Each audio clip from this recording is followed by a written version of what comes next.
trust you over and over. You've been faithful over and over, over and over, over and over.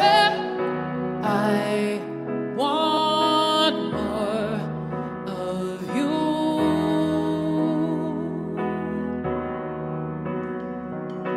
I want more of you.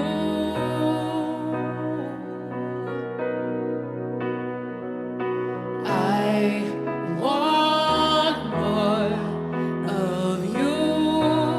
My anchor, my keeper. I want more of you. You hold me together. I want more. You've been faithful over and over. You deserve all of the praise. I will trust you over and over. Hang on every word you say. You've been faithful over and over. You deserve all of the praise. I will trust you over and over. Hang on every word you say. You've been faithful over and over. Yes, you have. I will trust you over and over. You've been faithful over and over. I will trust you over and over. You've been faithful over and over. And I will trust you over and over. You've been faithful over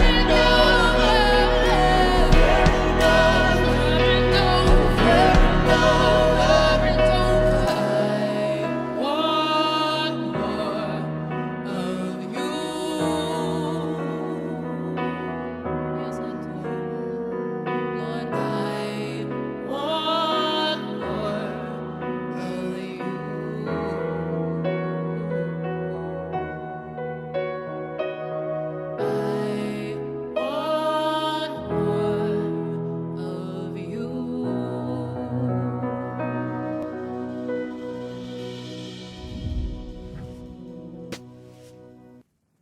Hello, Mosaic. It is so good to see you.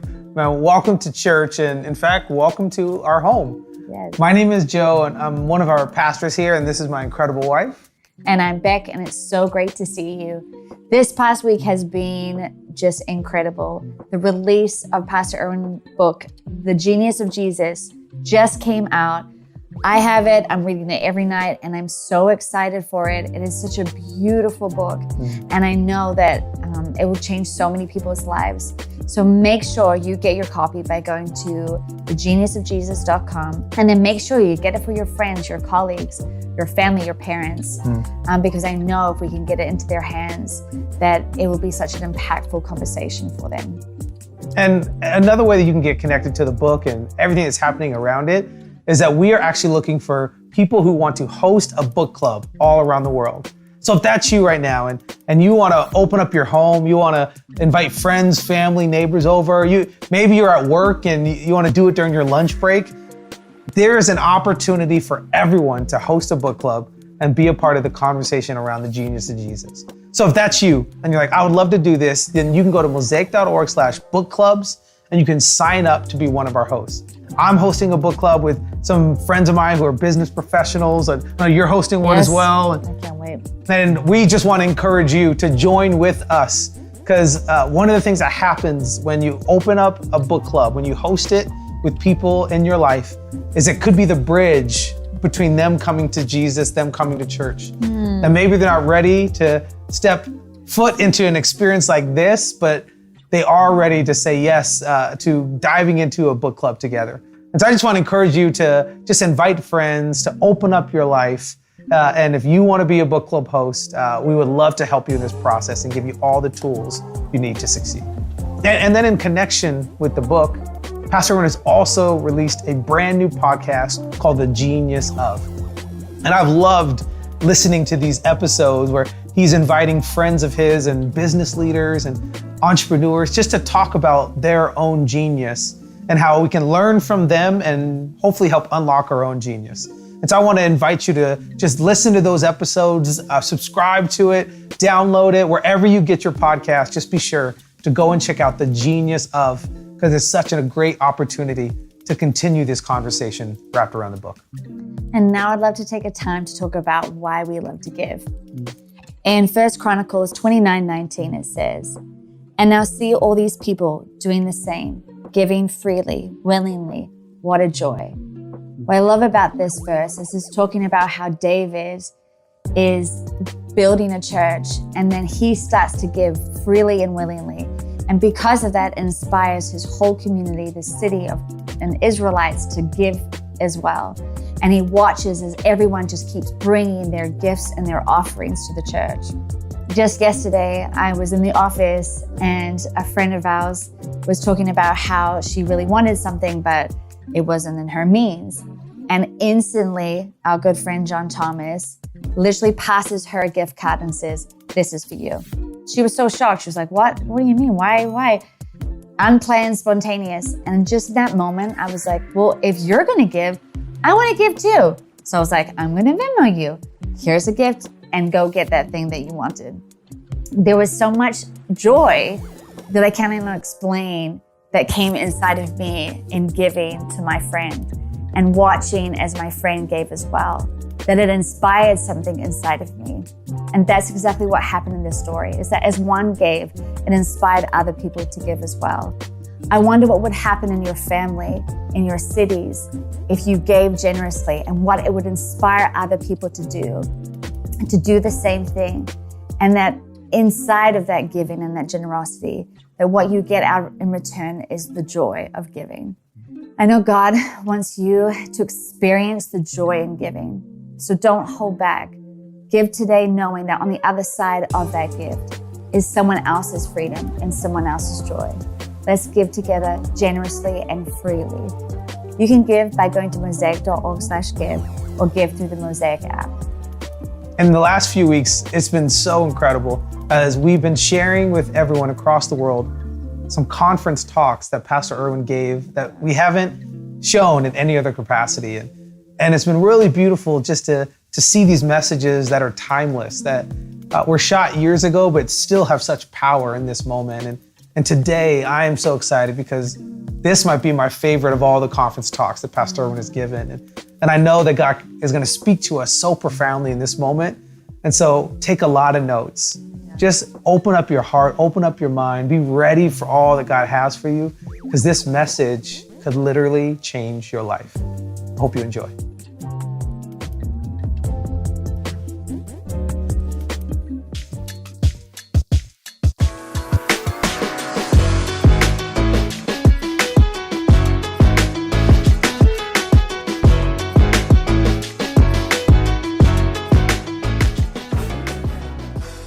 It's always a challenge to decide how to close a moment like this. I love our theme, the new, which means really this conversation never ends. Because you cannot have a conversation about the new and bring it to a close. There's always something new. There's always something beautiful. There's always something awaiting us. And that's why the future is such a wonderful place to travel to. When people ask me, what's your favorite place to travel? I need to change my answer. Because sometimes I'll say Tokyo, and sometimes I'll say London, and sometimes I'll say Mexico City, sometimes I'll say Istanbul. But really, my favorite place to travel to is the future. Because it's the one place that no matter how many times you go there, it's never the same each time. But I want to talk to you in these moments about another aspect of the new that I think is so critical. And And I find myself a little torn because I think sometimes we undervalue a specific aspect of the human dynamic. And for some reason, whenever we enter the faith journey, this conversation almost becomes absent along the way. Because for just a few moments, I want to talk to you about the new mind. And I want to appeal to you that it's time to bring an end to the dumb. It's time to allow faith to be justification for ignorance and stupidity.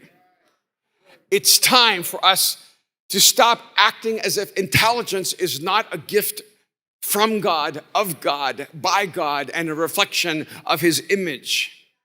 For some reason, we've created a false dichotomy between intelligence and faith.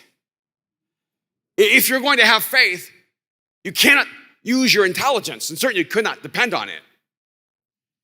And of course, if you're going to be intelligent, you cannot be a person of faith. And I understand a part of why this is such a tension, because our history captures us in superstition and mythology. Faith and religion are cousins, but they're not brothers. They're actually not of the same bloodline, but they've traveled together throughout history. And so when we bring together the conversation about faith, we bring with us also the history of religion. And sometimes we miss the fact that we're connected to a larger narrative. We can't escape the fact that there was a time in human history and sometimes still in this world where people reigned because they believed there was a rain god. And if they danced and danced and danced, that eventually the dancing would move the rain god and he would have mercy on us and bring rain. And anyone, I think, who is thoughtful would say, that's a misconnection. That's superstition. But the problem was that it worked every single time. Sometimes you had to dance for an hour, and sometimes for a day, and sometimes for a week, and sometimes you danced for a year because the rain god was in different moods at different times. And what we need to realize is the huge part of the journey of faith is interwoven with the story of religion. And it's not that easy to shake off superstition and mythology and find the essence of what is genuine in faith. And somewhere in that journey, there became a battle between superstition and intelligence. So if you were thoughtful, then you moved towards science. But if you were faithful, you moved toward God. The scriptures tell us this in 1 Corinthians chapter 2, verse 16. For who has known the mind of the Lord so as to instruct him? Before I read the next sentence, I just want you to pause for a moment and realize that the scriptures tell us that God has a mind. God is not spirit without mind. God has a mind. And if God created you in his image and likeness, then guess what? You have a mind. Now, you may not be using your mind. You may be out of your mind, but you have a mind. And that mind is a reflection of the creator of the universe. For who has known the mind of the Lord as to instruct him, but we have the mind of Christ. Now, we've read that, I think, many of us over and over again, but the problem is that we tend to take truths and turn them into romance. We hear this and we go, oh, we have the mind of Christ, but there is no practical application to that truth. What does it mean to have the mind of Christ? And there may be so many layers of implication, and I don't think for a moment I have the intelligence to unwrap the full measure of this truth. But what I do know is this: it says God has a mind, and we have a mind. And when we live outside of God, we are limited in our mind, and we cannot comprehend the mind of God. That's what he's saying to us. That we try to understand God, but we cannot understand God. How could we ever understand God? God is all-knowing, all-powerful, all-present. God is eternal. To understand God goes beyond our capacity and comprehension. I remember years ago when I had a friend who was an engineer, and his wife was an engineer. It's an interesting marriage. And one day he said to me, I can't wait until I'm in eternity and I know the answer to everything. And I said, get ready for disappointment. The idea that you'll know everything in eternity is absurd because God's eternal and God's all-knowing and God is not static. It will take eternity to just grasp a small aspect of the genius and brilliance of God. I know we don't think like this, but I want you to consider for a moment that God is brilliant, that God's a genius, that God is not intimidated by Michelangelo or Da Vinci or Einstein or Hawking, that God created us with this capacity for genius and he celebrates that unique human capacity. And I think it's a great disappointment to God when we choose a low level of thinking. It says, but we have the mind of Christ. So what I immediately ask myself, you see, tonight I want to just ask the questions I ask myself. And so if you came for answers, I'm sorry to disappoint you. I just want to raise some questions. If Jesus is God, and God is this brilliant creator of the cosmos, the God who is bigger than everything, who understands everything, where nothing is too small for him. And Jesus is God in flesh and blood, and he carries the mind of God. And we now have the mind of Christ. Why are we so stupid? Why are we so willing to settle for a level of intelligence that is unchallenging, undisciplined, and beneath God's expectation for us? We come from a moral history.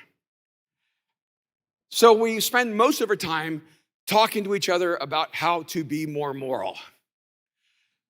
Sin a little bit less, do a little more good, stay stupid. As long as you do fewer bad things, it doesn't matter if you ever access the intelligence God has given you. And we wonder why the future leaves us behind. I want to propose to you this possibility that when we create, it's an expression of the genius of God. In fact, I love how the word genius comes from the same word of genie. Because the Greeks understood that genius was something that was outside of you. They had this imagery that a genie, that a God would pour this genius inside of you. So you were the container of that genius, but God was the giver of that genius, and you were supposed to give that genius as a gift to the world.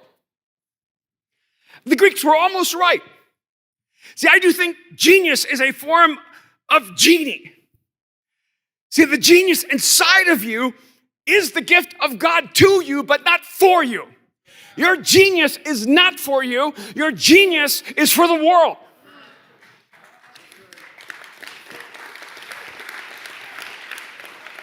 So I've spent the full of the last 40 years trying to access the mind of Christ. If it's available, I want it. If I can have an intellectual conversation with God, I want to have it. If God is willing to dumb himself down and talk to me, I want to talk to him. Because what I know is that when I get around smart people, I get smarter. You know what every business coach says? Always make sure that you're not the smartest person in the room. Have you heard that? Always make sure you're not the smartest person in the room. Well, I want to just up that just a little bit. Always make sure you're not the smartest one in your brain. Always make sure you're not the smartest one in your soul. Always make sure you're not the smartest one in your inner conversation. Because when you enter into a relationship with the creator of the universe, you are now forever allowed into a conversation with a genius. And when you're in the room with a genius, guess what's going to happen to you? He's going to elevate your thinking, and one day, maybe just one day, you will have the mind of Christ. Yeah. I have some sense of how this plays out and what this looks like in real life, but I want to go first to imagine what it might have looked like at some time. In Genesis chapter 2, you know this passage, many of you, verses 19 and 20. It says, now the Lord God formed out of the ground all the wild animals and all the birds of the sky. He brought them to the man to see what he would name them.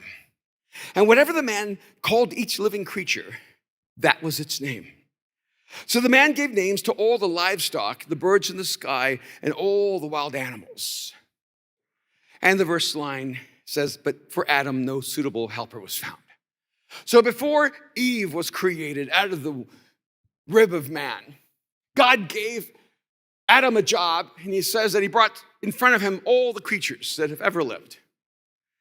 And then God had Adam name them, which tells you something about God. See, God is not a micromanager. See, God did not bring all the animals in creation to Adam and say, I want you to know this is a giraffe.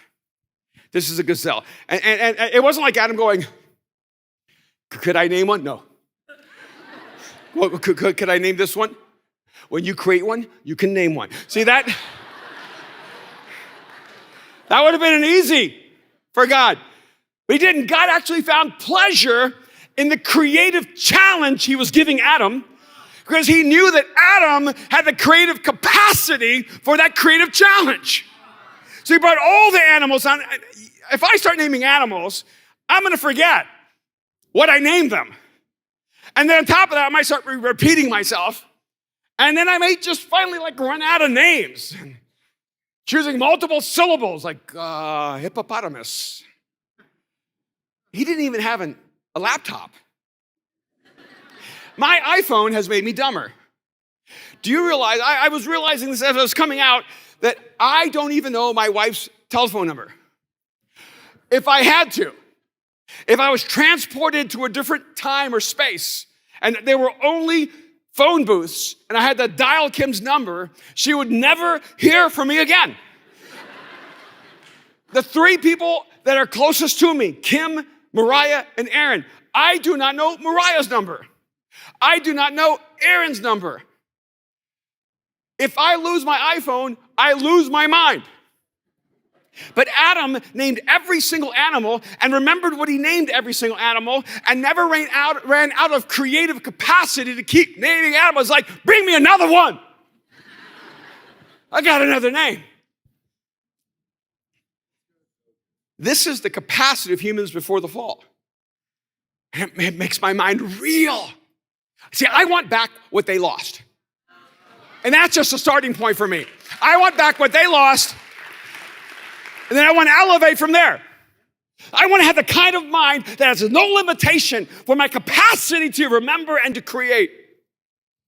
And then there's another place where God says to the man, and you are to have authority and rule over the fish in the sea and the birds in the sky and the animals that walk on the ground. And in fact, in my last book, I proposed this possibility, and they edited it out. Because, Christians are not allowed to imagine. We could get ourselves in trouble if we start thinking outside of the boundaries of what we've already been told. So I said, look, God gave humanity responsibility and authority over the birds in the sky and the fish in the sea and the animals that walk in the ground, but somehow we only have the physical capacity to have rule over the animals that walk on the ground. We can't supervise what's happening in the ocean because we cannot breathe underwater. We can't supervise the birds flying in the air because we're landlocked. We're grounded. They could be crows up there mocking us. You can't tell me what to do. So I propose that maybe, just maybe before the fall, we did not have this limited capacity. Maybe that's where we get our mythology of Atlantis, because there was a time where we were not bound just to the earth, but we could rule underneath the sea. And maybe it's where we get our mythology of Superman and all these dreams that we can fly that everyone has when they're 10. And because once we had authority, we could fly in the sky. Now, I know that's absurd. I know it's crazy, but you know what? I also know it's possible.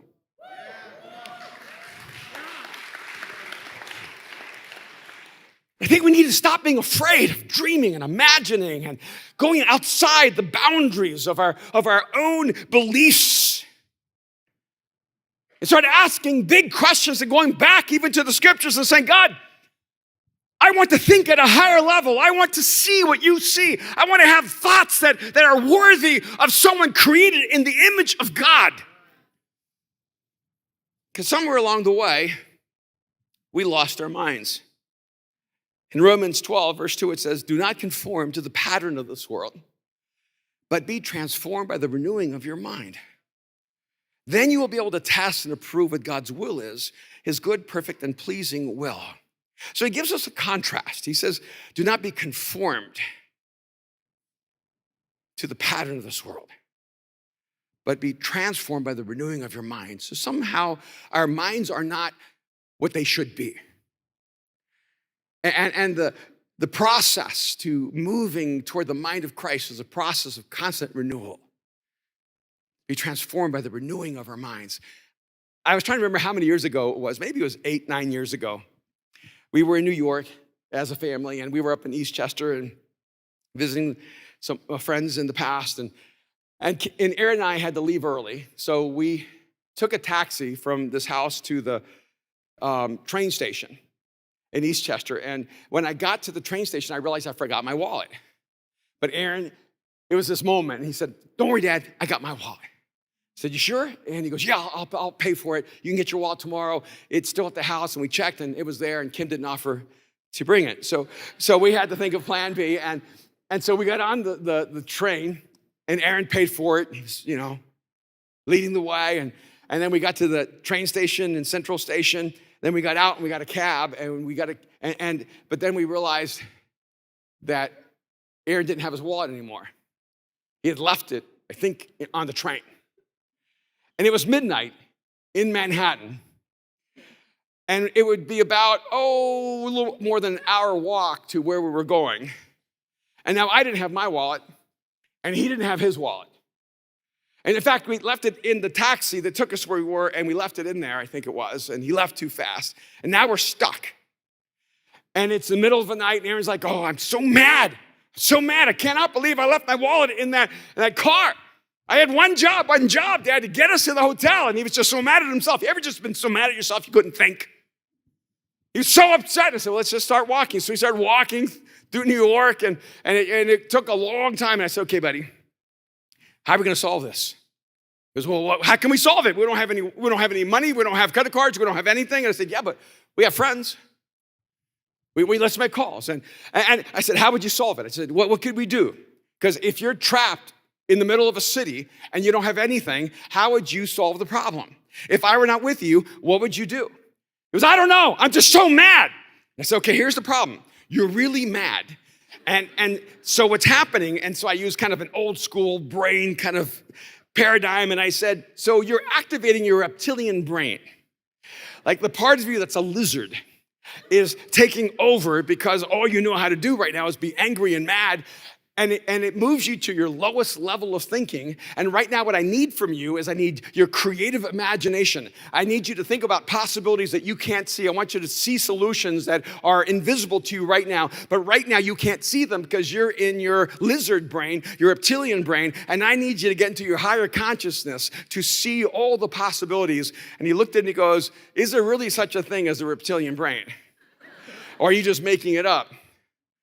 I said, no, this is like a real theory. And he goes, I need you to be honest with me because I'm going to repeat this and then I'm going to look like an idiot if it's not real. And I said, no, it's a real theory. But more than that, there's actually a reality.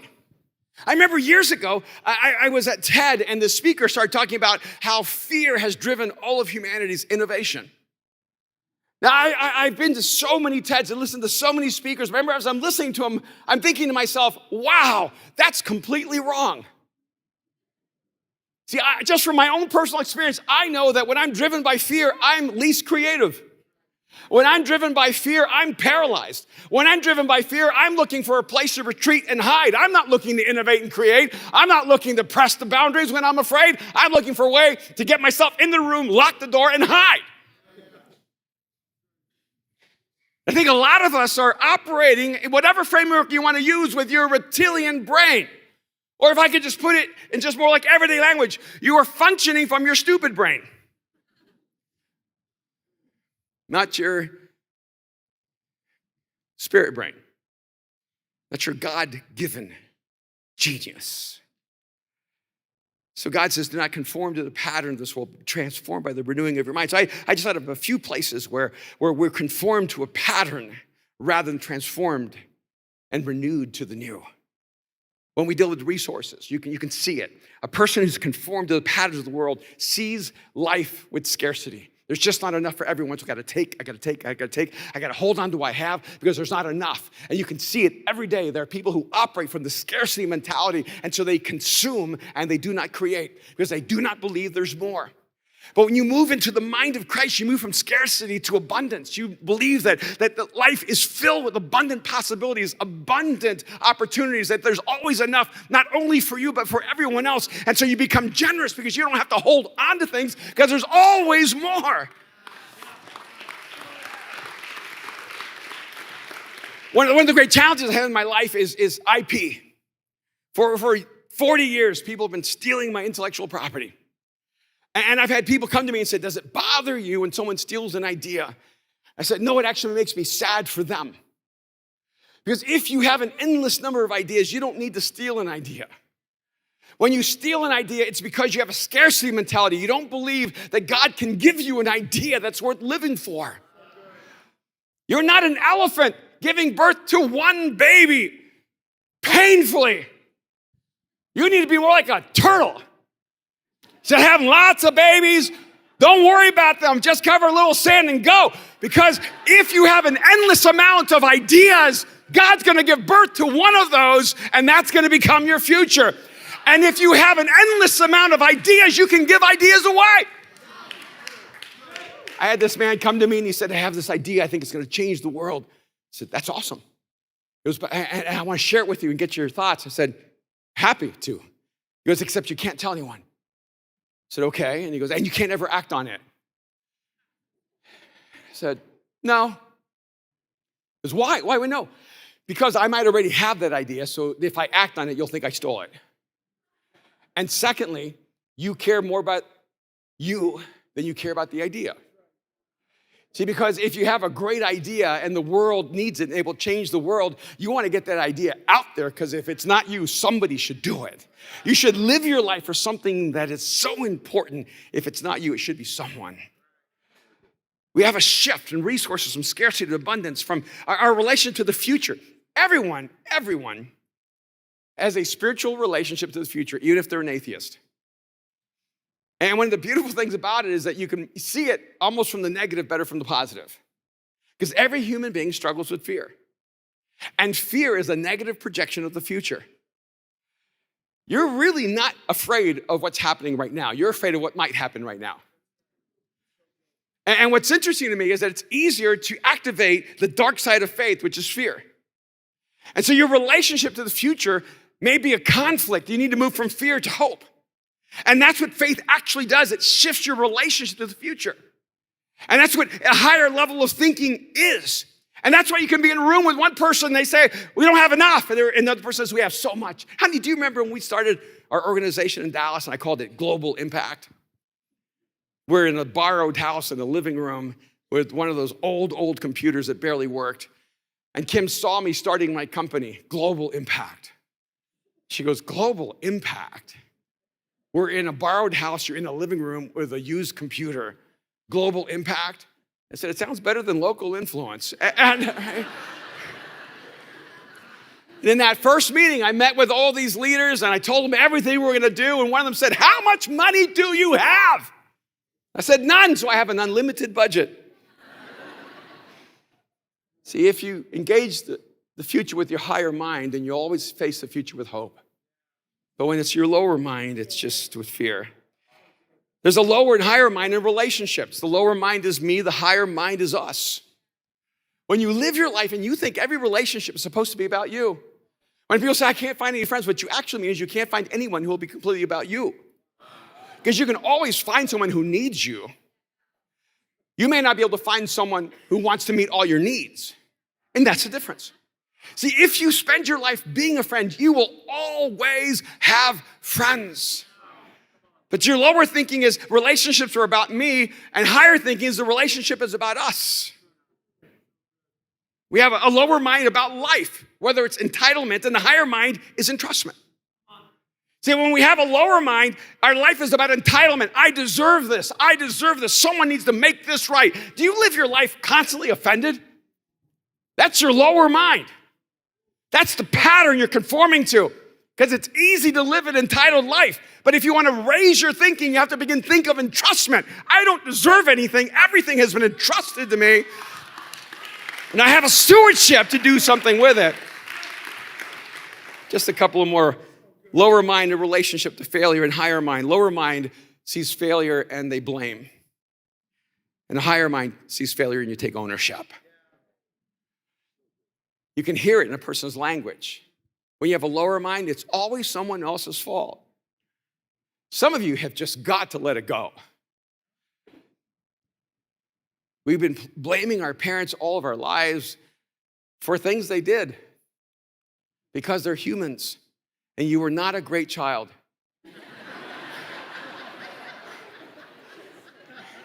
They had issues and you provoked them. But you can spend your whole life blaming the past for your present. But let me tell you, I don't know what your past is, and I don't know who caused a lot of the pain and damage of your past, but I know exactly who's responsible for your present. And I know exactly who can change your future. And you have to take ownership rather than move constantly in blame. Come on, we can give that up for that.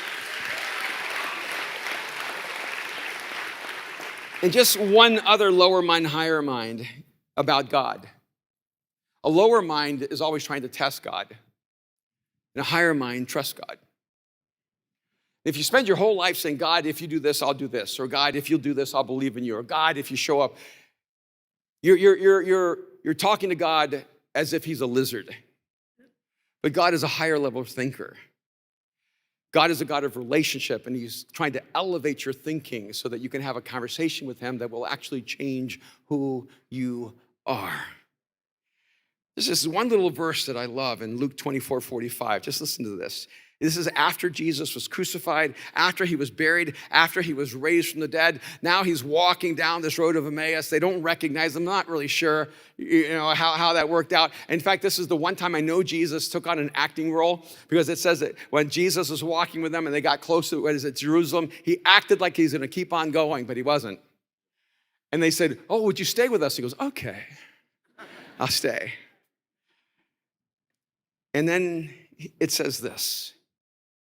Then he opened their minds so they could understand the scriptures.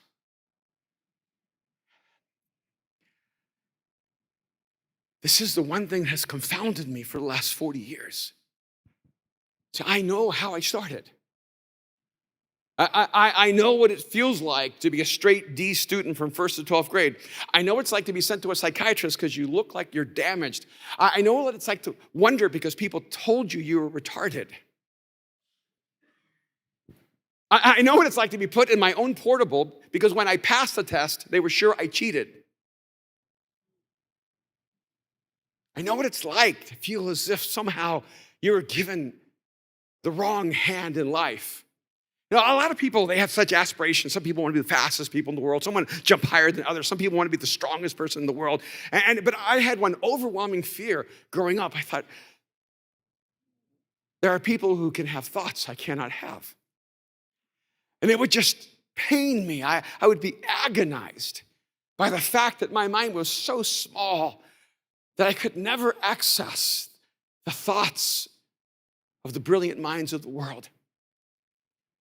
I felt as if I was blind and I could not see the beautiful. And when I read this, I can tell you, this is my life experience. I feel as if when I came to Jesus, my mind was so small. I was trapped in a closet and I had limited intelligence, it seemed, and capacity and imagination. But somewhere along the way, I came into this encounter with Jesus, and as if he opened my mind. It says he opened their minds so they could understand the scriptures, because he He loves when we understand math, and he loves when we understand science, and God loves when we understand botany. God loves when we understand the complexity of the ecosystem. I'm convinced God loves every form of understanding and intelligence and learning. But what God loves most is when we finally understand who we are and who he is and how we're supposed to live in relationship with him. When that particular speaker advocated that fear was the driving force of innovation, I became so convinced that not only was he wrong, but the answer was actually clear. It's love. Love is the driving fuel of innovation.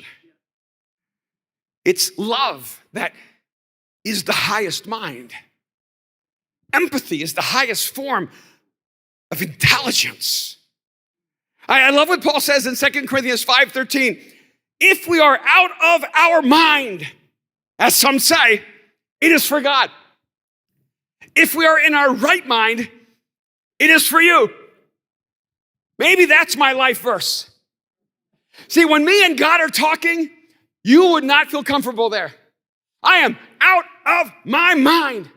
It's as if God just takes me to places I've never been. He erases every boundary. He presses my imagination. He allows me to explore places without fear of rejection or condemnation. I love that God is the God who created the human imagination and invites us to explore endless impossibilities and make them our lives.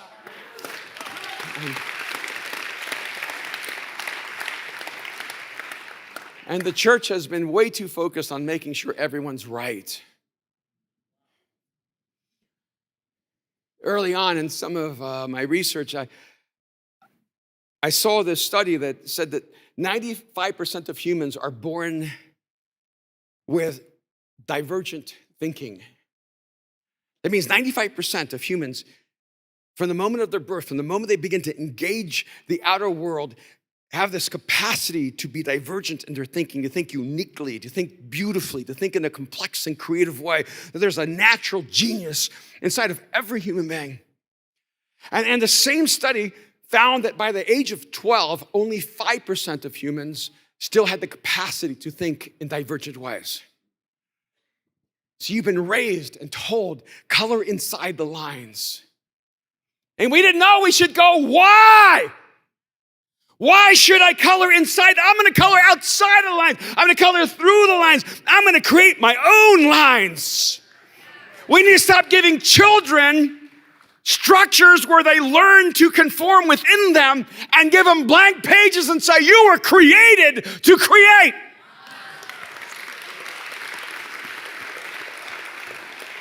Some of you just need to lose your mind a little bit. Start seeing a future that's impossible.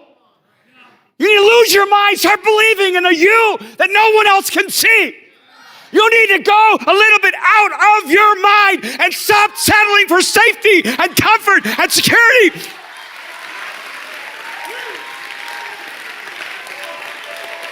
It's time to eliminate mediocrity from our culture.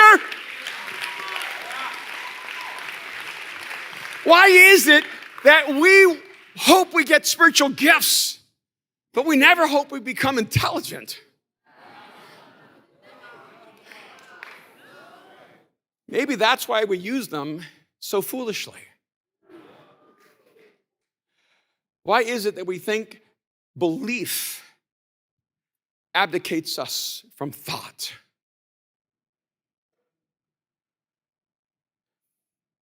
If Jesus is who he says he is, and I am convinced he is, then he's not afraid of anything you might discover along the way. There's no arena you cannot explore, no thought you cannot consider, no line you cannot cross in terms of imagination and creativity. You need to learn to explore, to be a pioneer, to think at a higher level. And what I think is fascinating in the scriptures, he says, if we're in our right mind, it's for you. Paul says, look, I dream and imagine, and you don't even want to know the full measure of all my thoughts. So if I'm in my right mind, it's just for you so that you don't think I'm crazy, but I am out of my mind. I want us to not just be known around the world for the creativity that has become so much a part of who Mosaic is. I want us to bring the integration of not only creativity and spirituality, but of intelligence and creativity and spirituality. I want to press in and demand of each other a higher level of thought, to ask the hard questions, to deal with doubt, to not be afraid of the dangerous journey of knowing and then unknowing. Because when Jesus says, I am the way and the truth and the life, he's not telling you you're going to get a dogma you can hold on to. You get a person you can walk with. When Aaron was probably 12 years old, we were driving in the car, and he said, Dad, I don't know if I'd be a Christian if I wasn't raised in a Christian home. And I said, oh, wow. Why, bud? And I was a little nervous, and he goes, I just have so many doubts and questions. I paused and I said, oh, doubts and questions, those are good. I have doubts and questions. And he looked at me so surprised. And then we drove and it was quiet. And then I said, well, so what do you think you're going to do? He thought about it. I could see his mind just reeling. And he said, well, I've already met God, so I don't know what I can do. You know what I love about Mariah is her constant inquisitive mind. She's always pressing and asking. She's always violating the previous held belief and always struggling to make faith her own. And I look at them and I think to myself, where along the way did I ever think Jesus wanted me to be dumber, to think less, to be less imaginative, to be less creative, to be less courageous? So as we talk about the new, what I want to advocate as we leave is your new mind. That God created you not just with gifts and talents. God created you not just with passion and desires, not just with dreams and intention. That God created you with intelligence. And your intelligence is not an accident. You have the capacity to see clearly and press into the real. And you have the capacity to see beyond reality to the impossibilities that one day you will make a reality. That is the nature of God in you. So I want to live in this possibility. I'm not finished yet. I'm not done growing. I have this really cool electric car. I won't say the brand because a lot of people with small minds would have a hard time. But one of the things that happens with my car is I'm driving and it says, new update. And then it says, what time do you want to download it? I'm like, now. So now it goes faster. Now my car can drive itself. Now my car can cook dinner. Now, there's nothing my car can't do. And every time it downloads something, it feels like magic. There's nobody there. It just, boom, my car became smarter. But there's someone somewhere else working on the technology, and then when it works out, sends it out into space. And then it comes into my car like a genie. You are created to be connected to the Creator. You have access to the genius of God. So why in the world would you live with the downgrade? What God is saying, renew your minds, press the button, and receive the upgrade.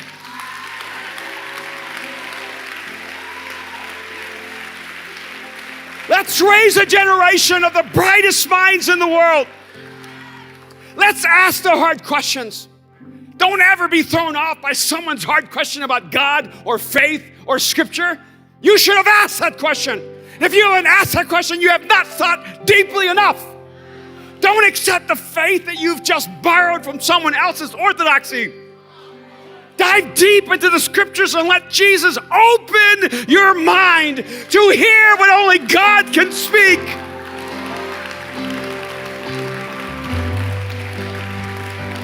I am done ever pretending that our faith is just about a belief system. We are created in the image of God. We don't even know what our superpowers are. We don't know what we lost, but let me tell you, whatever we lost, what we're gonna gain surpasses it all. But I don't wanna wait till I die. I wanna press download now. I want to see the world the way Jesus sees the world. And if you'll begin to see the world through love, you will live in the highest mind. When you choose bitterness, envy, greed, you're just living at the lowest level of thinking. When you choose compassion and generosity and kindness, that's when you're discovering your genius. We live in a world that chooses violence because it's our lowest mind that's informing us. We have a world that chooses injustice. We have a world that chooses to leave people trapped in poverty because we are living at our lowest level of thinking. We have the capacity on this planet to solve every major human crisis if we wanted to. We created the problem. We can actually create the solution. So let's elevate our thinking and take on the new mind of Christ in us. Come on, let's just celebrate. Wow, thank you so much for that mind-blowing conversation about how we can all live with a new mind in Jesus. I know that impacted me, and I'm sure it impacted you. And if today you chose that you want to give your life to Jesus, that you're ready to cross that line of faith, we just want to say, welcome home. You can pull out your phone and text DECIDED to 71711, and someone from our team will reach out to you. Because what I love, when you say yes to Jesus, you'll also say yes to a community. And we at Mosaic are so excited to journey alongside you and do life with you. We hope you had such an incredible day. I am so excited because beginning next week, we are launching a brand new series that Pastor Erwin is leading around the genius of Jesus. So invite your friends, let's get the word out now, because next week as we launch this series, we really believe it's gonna be a special time together. We love you, Mosaic, and we'll see you next week.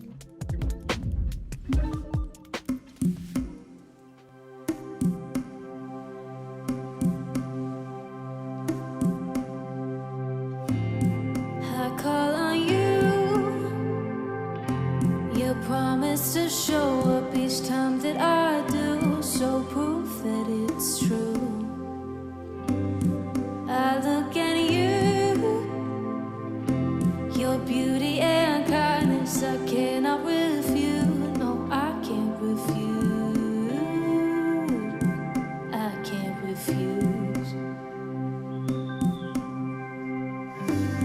Walking with you through all of the years I thought